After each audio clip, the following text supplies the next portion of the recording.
Have you ever wondered what exactly triggered the global financial crisis in 2008? A seismic shift in the global economy, it began as a tremor in the United States and rapidly spread, shaking financial markets around the world. The epicenter was the bursting of the United States housing bubble, a surge in real estate prices inflated by risky lending practices, subprime mortgages, and their subsequent securitization. Financial institutions, having invested heavily in securities linked to these subprime mortgages, suffered significant losses as defaults on mortgage payments sent the value of these securities into freefall.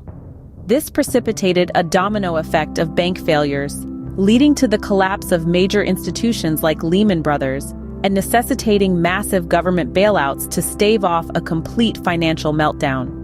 The tremors quickly escalated into a global economic tsunami, plunging stock markets, skyrocketing unemployment, and thrusting many countries into recession. Let's dive into the chain of events that led to this monumental economic downturn. In the heart of this crisis was the collapse of the United States housing bubble, a housing bubble that had been swelling for years, thanks to a potent cocktail of causes. The surge in housing prices was one of the main ingredients.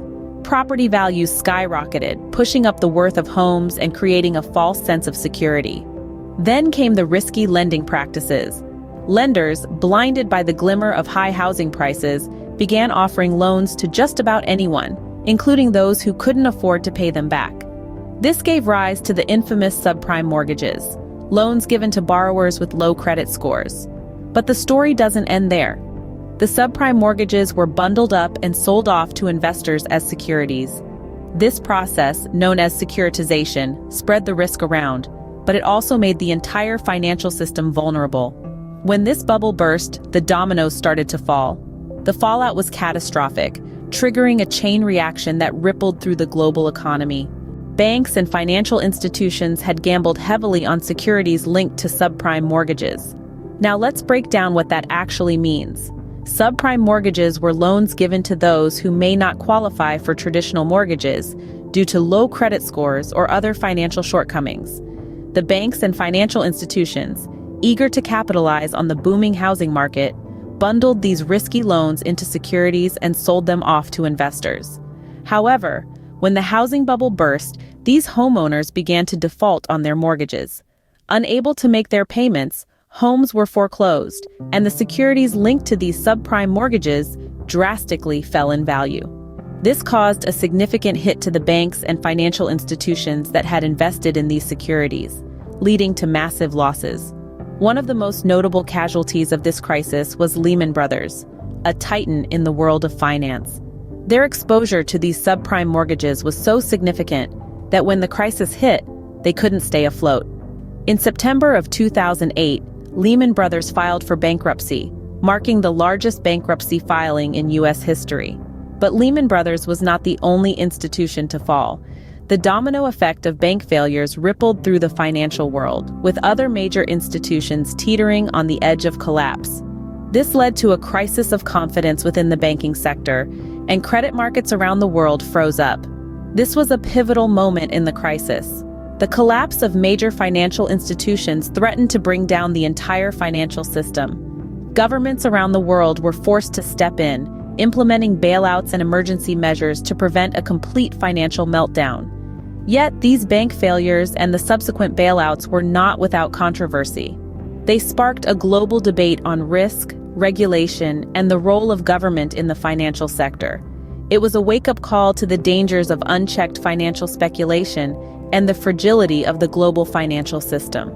And this was just the beginning. The subprime mortgage crisis and the bank failures were only the tip of the iceberg in what would become the most severe global economic downturn since the Great Depression.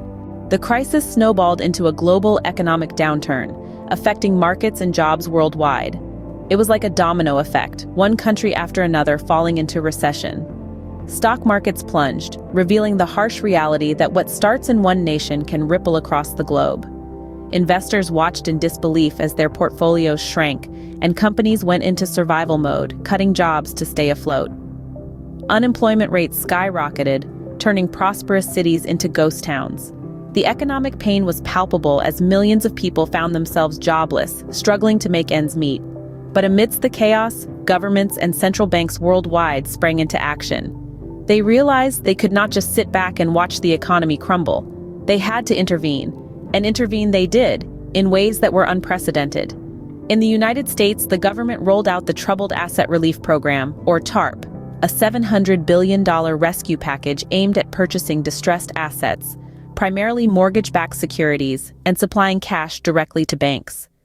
This bold move was designed to restore confidence in the financial system, to get the gears of the economy turning again.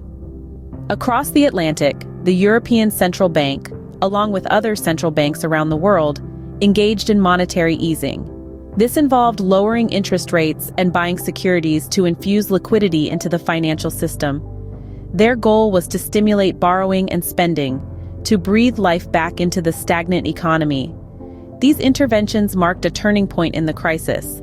They didn't erase the damage overnight, but they did stop the bleeding, providing a lifeline for banks and businesses, and offering a glimmer of hope for those hit hardest by the recession. And yet, despite these measures, the world was a different place.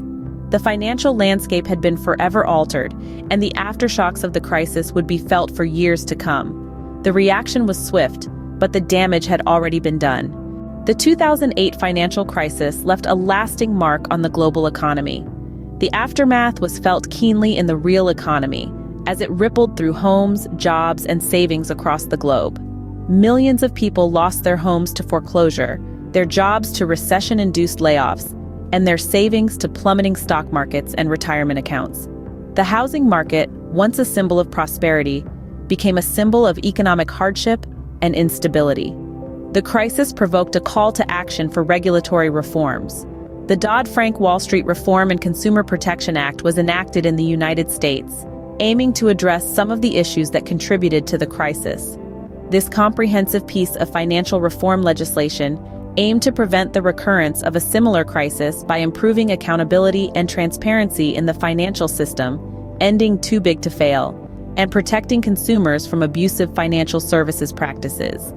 But the long-term consequences extended beyond regulatory reforms.